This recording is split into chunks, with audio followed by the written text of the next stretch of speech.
where the tide chose silence.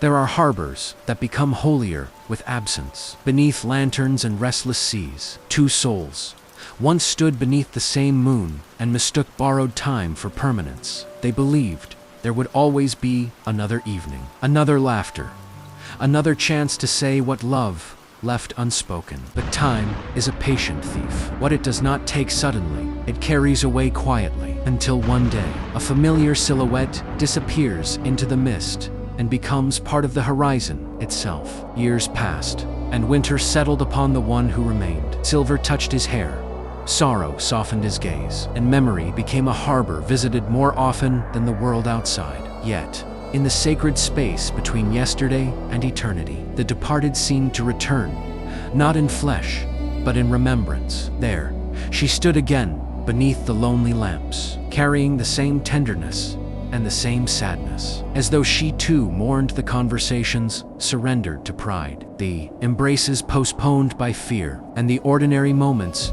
neither soul knew would someday become priceless. For regret is the tribute we pay to seasons we believed another spring would restore. Nostalgia is joy, clothed in mourning, wandering through rooms now silent, and death, impartial and unyielding, teaches what youth refused to hear.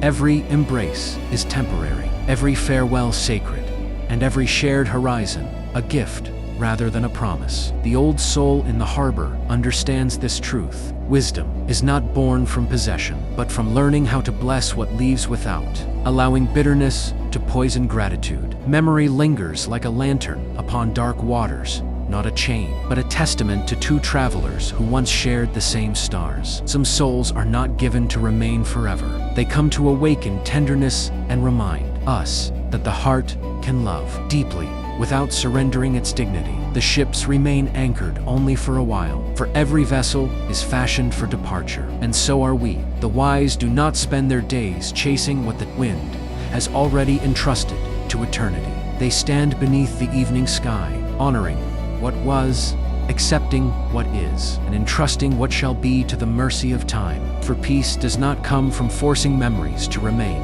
It comes from bowing before life's mysteries and whispering, "Thank you for visiting my shore. Forgive me for believing there would always be another spring." If love still lives where your tide has gone, then live gently until the day my own voyage reaches yours. For perhaps those whom death or distance have taken were never asking to be forgotten. Perhaps in the language known only to love, they were simply saying, "Live well until your tide reaches mine." For in the end, the cruelest grief is not that death stole our beloved, but that we discover too late that the ordinary moments we neglected were the sacred hours we would spend the rest of our lives remembering.